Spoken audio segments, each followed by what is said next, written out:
বর্তমান তথ্যপ্রযুক্তি নির্ভর সমাজে মোবাইল ফোনবিহীন চলার কথা হয়তো ভাবাই যায় না।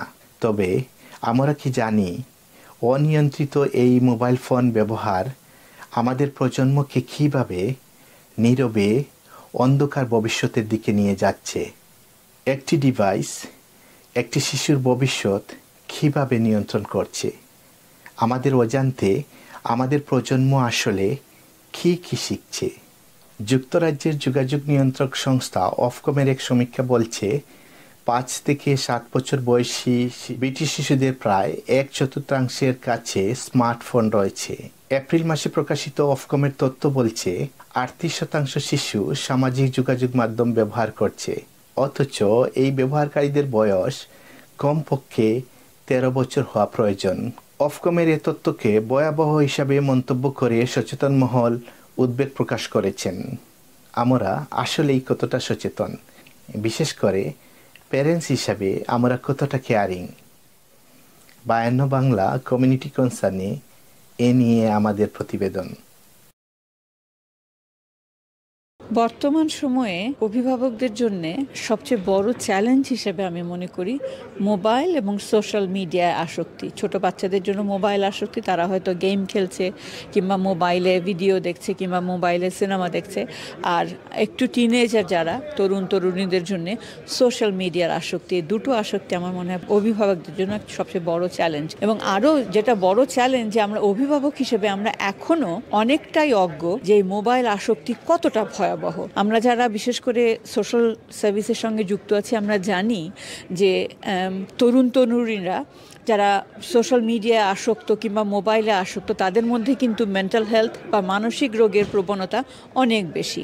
আমাদেরকে প্যারেন্ট হিসেবে আসলে অনেক সচেতন হতে হবে গ্যাজেট সম্পর্কে, মোবাইল সম্পর্কে, আইপ্যাড সম্পর্কে, কম্পিউটার ব্যবহার সম্পর্কে। আমাদের বাচ্চারা কি করতে পারে, কোন পর্যায়ে যেতে পারে, এটার একটা সচেতনতা না থাকলে অনেকেই ব্যবস্থা নিতে পারবেন না। আমার বাচ্চাদের ক্ষেত্রে আমি যেটা চেষ্টা করি, ধরেন আমি করি না, আসলে আমার বাচ্চা ইন্টারেস্টেড হয়ে গেছে, ঘুমানোর আগে তারা গ্যাজেট নিয়ে যায় না, ছোটো ছোটো বুক নিয়ে যায় এবং আমাদেরকে আগ্রহী করে যে তাদের সাথে যাতে আমরাও একটু বই পড়ি, ধরেন 5 মিনিট 10 মিনিট। 2 হচ্ছে যে অনেকেই পরামর্শ দেন বাচ্চারা যে একা থাকে, তাদের ছোটো রুম থাকে, ওই রুমে আপনি গ্যাজেট অ্যালাউ করবেন না। এটা আমাদেরকে পরামর্শ দেওয়া হচ্ছে, আমরাও যাতে প্যারেন্ট হিসেবে খেয়াল করি। আমাদের দায়িত্ব হচ্ছে তাদেরকে বুঝিয়ে সুঝিয়ে জোরপূর্বক না, আমরা তাদেরকে ব্যবস্থা নেওয়া, তাদেরকে ম্যানেজ করা। আমি যেটা একজন বাবা হিসেবে মনে করি, আমাদের বাচ্চাদের এই স্ক্রিন আসক্তি থেকে বের করার জন্য একটা ক্লিয়ার বাউন্ডারি তৈরি করতে হবে। তাদেরকে বোঝাতে হবে স্ক্রিন টাইমের উপকারিতা এবং অপকারিতা সম্পর্কে। আর পরিবার থেকে যেটা সবচেয়ে বেশি গুরুত্বপূর্ণ, আমরা বাচ্চাদেরকে ব্যস্ত রাখতে ব্যর্থ হচ্ছি, আমরা বাচ্চাদেরকে বাইরের অ্যাক্টিভিটি থেকে বঞ্চিত করছি, তাদেরকে সময় কম দিচ্ছি, যে কারণে তারা অল্টারনেটিভ অপশন হিসেবে তারা ওই স্ক্রিন টাইম করছে। আপনার ডিভাইস থেকে আসক্তি হরানোর লেগে আপনার সময় দিতে হবে। অ্যাজ এ গার্ডিয়ান হিসেবে, প্যারেন্টস হিসেবে বহুত সময় দেওয়া লাগবে। আর তারা লিসেন করা লাগবো, তারা কিতা চায়, খেলতে চায়, দেখতে চায়, ঘুরতে চায়, ওই সময়টা যদি আপনি দেন, তারা ভ্যালুজ দেন, দেন আপনি যদি ডিভাইস কমও দেন অসুবিধা নাই। আপনি সময় দিতে নাই, তারা মোবাইল নিয়ে থাকবো, এটা আসলে সমস্যা এবং এটা এই কারণে আসক্তিগুলো বেশি হয়। আর যেমন আমরা প্যারেন্টসরা যদি বারবার বাচ্চাদের সামনে মোবাইলগুলো ইউজ করি, আমাদের কাজেরই ওইগুলা দেখে দেখে বাচ্চারা আসক্ত হচ্ছে।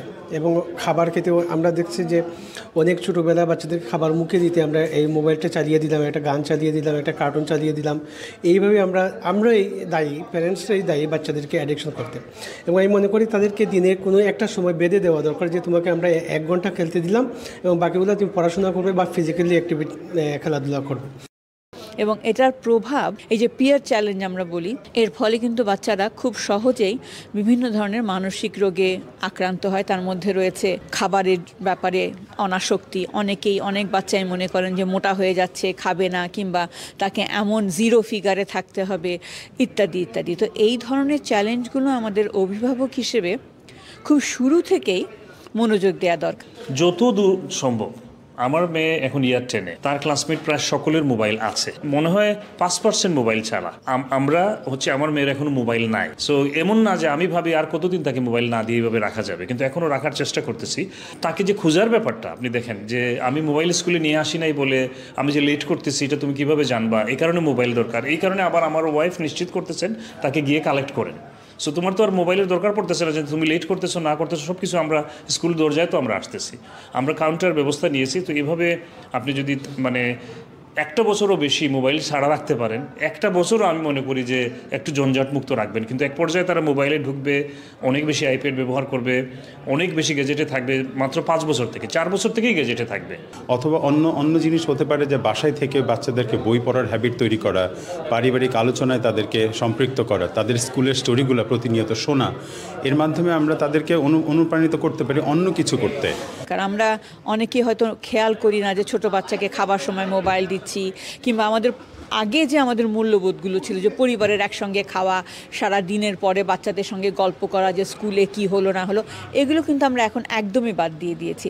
অভিভাবকরা আমরা খুব সহজেই ছেড়ে দেই যাতে বাচ্চারা মোবাইল নিয়ে ব্যস্ত থাকলে আমাদেরকে অনেক কম সময় দিতে হয়। কিন্তু এটার ফল আজকে আমরা বুঝতে পারছি। আমরা যদি এ ব্যাপারে 10 বছর আগে সচেতন হতাম, তাহলে কিন্তু আজকে আমাদের সন্তানদের এই ধরনের মানে মূল্যবোধের অবক্ষয় দেখতে হতো না। সেই গ্যাজেটে তো আপনাকে দেখে দিতে হবে। ইউটিউবের ক্ষেত্রে ইউটিউব কিডস আছে, এখন যদি বড় ইউটিউবে থাকে তো রং পথে যেতে পারে। পাসওয়ার্ড সিস্টেম করতে পারেন, আপনি কিছু মেজার নিতে পারেন, সেফগার্ডিং মেজার নিতে পারেন যে কোন কোন সাইটে সে যাবে না, কোন কোন সাইটে সে যেতে পারে। এই ক্ষেত্রে যদি আপনি মেজারে থাকেন তাহলে দেখলেও সে শিক্ষণীয় দেখবে। এবং কার্টুন বলেন, বাচ্চাদের বিষয় বলেন, এখানেও মাথা খারাপ হওয়ার মতো ব্যাপার আছে। আপনি যদি একটু সিবিবিসি দেন, ভালো ভালো কার্টুনগুলো দেন, ভালো ভালো বাচ্চাদের শিক্ষণীয় কিন্তু এন্টারটেইনি সাইটে তাদেরকে আগ্রহী করান, তাহলে এই কার্টুনের মধ্যেও কিন্তু মাথা খারাপ হওয়ার মতো ব্যবস্থা আছে আমি মনে করি। সেখান থেকে আপনি তাদেরকে মুক্ত করতে পারলেন। অল্টারনেটিভ অপশন যখন আমরা অফার করতে পারবো বাচ্চাদের, এবং ভালো এবং খারাপের পার্থক্যটা বোঝাতে পারবো, তখনই সম্ভব এই বাচ্চাদের এই স্ক্রিন আসক্তি থেকে বের করে একটা প্রোডাক্টিভ ফিউচারের দিকে তাদেরকে নিয়ে আসা। সুতরাং আবারও অনুরোধ অভিভাবকদের প্রতি যে আপনারা একটু সচেতন হন এবং বাচ্চাকে সময় দিন। একটি বাচ্চাকে মানুষ করা একটি বড় কাজ। তাকে মোবাইল দিয়ে মানুষ করা যায় না, তাকে সময় দিয়ে, ভালোবাসা দিয়ে, আদর দিয়ে, শাসন দিয়ে মানুষ করতে হয়। লন্ডন থেকে প্রচারিত কোটি প্রবাসীর কণ্ঠস্বর 52 বাংলা। 52 রক্তস্নাত প্রতিশ্রুতি আমাদের স্পন্দন, মহান মুক্তিযুদ্ধ আমাদের চেতনার উৎস। 52 বাংলা টিভি, বাংলা সংযোগ দেশে দেশে, কানেক্টিং বাংলা গ্লোবালি।